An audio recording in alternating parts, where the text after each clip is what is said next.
Oh, hey, you just caught me reading. And today's subject is Hellboy and his expanded universe. And that's about as far as I got with the cold open. So let's go to the intro. Comics and me. Comics and me. This show you're watching is about comics and me. Hey viewers, trying something a little different here and doing a voiceover in the beginning for an intro. So enjoy. We're talking about Hellboy by Mike Mignola and the universe that surrounds him. He has a rich history in comic books, and I could talk about that for a good amount of time. But today, I'm here to talk about my feelings about Hellboy. So let's cut it to me on camera. Thank you, voiceover me, and I can't forget cold open me. You see, I recorded that upstairs, and I had to come back down to my recording studio. But onto the subject, Hellboy by Mike Mignola. I already said that. I don't know why I'm saying that again. You see, like I said, still not used to the camera, and I'm kind of camera shy. I know I'm pretty and I'm charming, but still very camera shy. So to start off, in my last episode, kind of weird saying that, but in my last YouTube episode, I was talking about wanting to work in a comic shop. And you see, I worked there for about, I want to say a year, and then I was doing my other job, and then I went back there about a year ago, and throughout every time I was there, even when I was a customer there, everyone would be like, hey dude, Hellboy, Hellboy, Hellboy, BPRD, Abe Sapien, Hellboy, Hellboy. And I'm like, okay, Hellboy, that's cool. Like, Hellboy, okay, Heckboy, yeah, that's cool. And they'd be like, no, you should really read it. I'm like, yeah, but I don't have time. I'm busy reading other stuff. They're like, no, you should read Hellboy. It's a hell of a good book. And I'm like, that's funny. No, really, it is kind of funny. But, so they kept telling me to read Hellboy in his expanded universe. And I'm like, okay, I'll give it a chance in sometime. I don't know.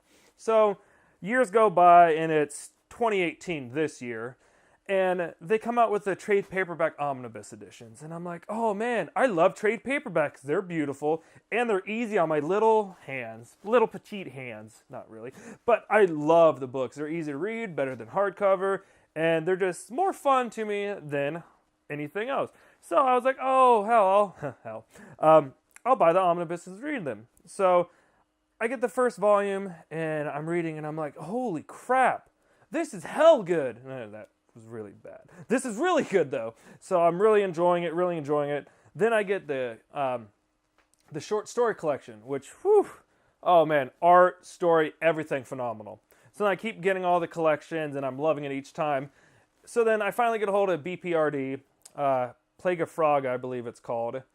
So I'm loving it, and I read all that. Then I went to my library. They had the other BPRD, not Hell on Earth, because that's a new one, but no, Hell on Earth, yeah. So they had BPRD, Hell on Earth, so I was able to read all that.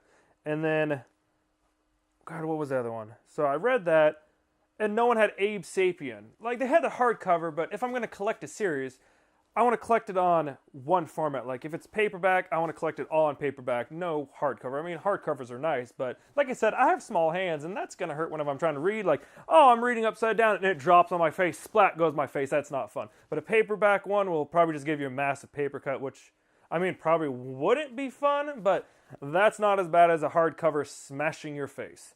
So I would rather just have them all paperback. But with the omnibus version of Abe Sapien, they're a hardcover. So I'm like, I'll get them paperback. And luckily enough, I was able to find the paperbacks on eBays, Amazons, and all that little internet gooey gaggy baba. So I finally get all that and love Abe. I didn't think I would like him to begin with, but love the character. And talking about characters, there is a humongous cast of characters. I'm having really bad memory remembering everyone's names. I might edit this to put the names in later, or I might just do a collage of all the characters. But just characters galore. And normally when a comic comes around with a bunch of characters, they really don't get fleshed out. And that's something I noticed with like Marvel and DC and all those. Like, whenever they do a big event, it's like 7 issues or something like that. And it's just super fast-paced, which is fine. Fast-paced is good. But whenever you're so fast-paced, you miss the little character moments. And you miss the moments that make the characters grow and the world around it grow. And that was something I really liked with Hellboy, and especially BPRD. Where in it, it's not just like, oh, boom, Hell on Earth, it's right there. No, they built up to it. They showed mythology for it. They showed a backstory, and it just kept going, and building, and then boom, Hell on Earth. And it was just amazing. And I'm like, dude, like, it's really cool seeing all these years. Granted, I'm reading them not all on trade, so I didn't read it as it came out, and they're still going on right now. Who knows when it might end? Might be next year, might be the year after. Hopefully it never does, because I love the books. But it keeps getting bigger and bigger in scale, and all kind of just boom, like, hey, here's some lore, and we're building up, and then the event happens. It's not just 1 or 2 issues where they give a quick backstory. It just builds up and then explodes with beautiful lore with all the characters, and is just freaking great. And so I love BPRD, the Bureau of Paranormal Defense. Hopefully I said that right. Like I said, I can edit that out later. But, so I love that stuff. Abe, I love. Witchfinder or Witch Hunter, I don't remember what it is. Iffy, wishy-washy, like, it was good, it just wasn't my cup of tea, and I read the first 3 volumes, and I was like, you know what, I'm not going to read the rest of this. I might come back to it in a few years and read it and enjoy it, because then when I started reading some other stuff, Sir Grayson was in it, and I was like, oh man, this is a witch finder, witch hunter, witch dude, witch doctor, whatever. And it's like, oh, so he is important to this series. But you know what? I'll go back to that later, maybe when they do a big old paperback omnibus, so please do a paperback omnibus. So I'm like, whatever, I don't like that. But Lobster Johnson, dude, that was my jam. Pulp Fiction action, Pulp Fiction writing, like total Pulp Fiction galore. Reminded me of Doc Samson, Doc Savage, all that fun stuff. Like, oh man, Doc Bronson or something like that, I don't remember. Man of the Bronze, like, whew, that stuff is just fun. Like, hell of fun. You see what I did there. But, so that's just amazing, and I love Lobster Johnson, and I hope we get more of that. Back to the main man, the main big man, big red man, arm man himself, Hellboy. He just, characteristic, it's hilarious, because he's not even trying to get in weird situations. He'll literally just walk in, and then someone start fighting him, and he's just like, son of a, and I swear that's like his catchphrase is just son of a, like, just hilarious. And he just walks into these situations constantly, and you could say he's destined for it, or whatever you want. Like, I mean, that's whatever. Like, it's just amazing, just how he always gets in these confrontations, and I love the character. Like, he's hilarious, he has class, and he's just all around great. And I'm not going to go into too much spoilery stuff, but the very last omnibus, like, is just great. Not saying the other ones aren't, but they all are great. But the 4th one, Hellboy in Hell, is just amazing. Like, there's some panels in there just blew me away. The art is fantastic. I almost butchered my words there. Mike Mignola knows his art. It's very heavy in ink and shadows, but the story he crafts around it really works with the art. It brings everything to life, and just really, his art caters to his storytelling, which, I mean, is smart. The man knows his stuff, and he knows his universe, and that's how he's gotten this far, which any writer probably aspires to. I know if I were to ever make a comic book, which I want to, it's another thing I'll talk about in another video, I would want to aspire to being that, making my whole branch of a universe with like a main title, and then mention a factory in there or something, and then that branches off, and that branches off, and that branches off, and you kind of oversee it. And it's just a beautiful, it's just a beautiful thing. And if you get people you know and people you trust working on it, it can be magnificent.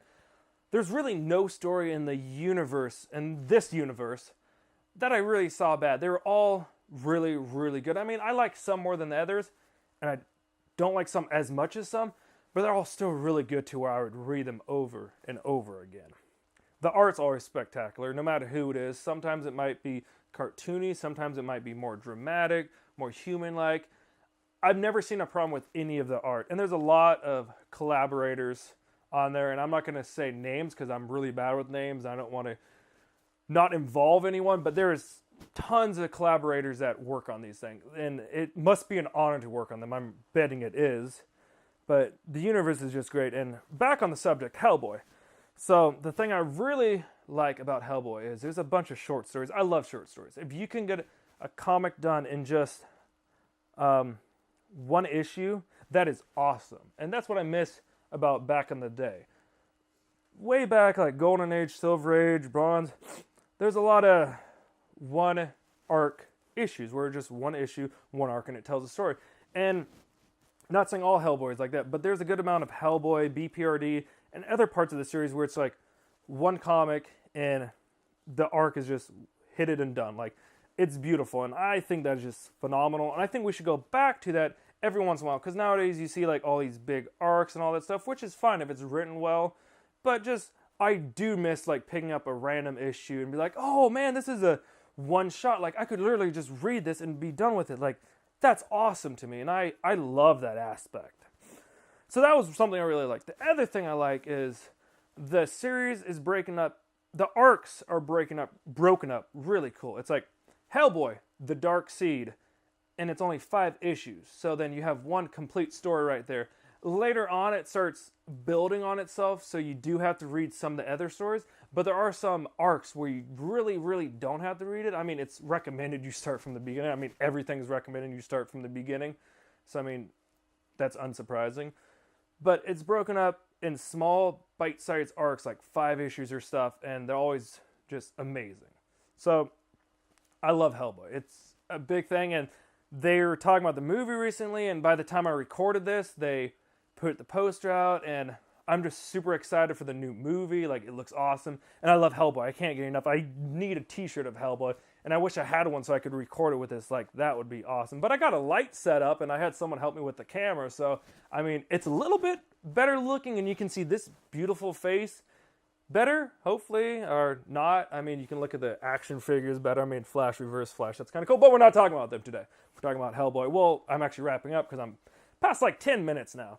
So, like I said, this series I'm just going to talk about books I love and all that stuff. And I really do love Hellboy. I literally started reading it, when was it?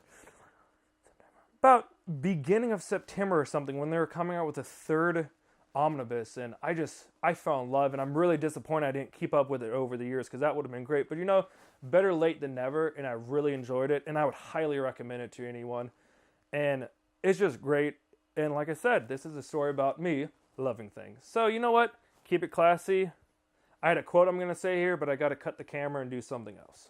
Just remember, whenever everyone's telling you that you're going to be evil and bring about the end of the world, just say, hey, that's not me.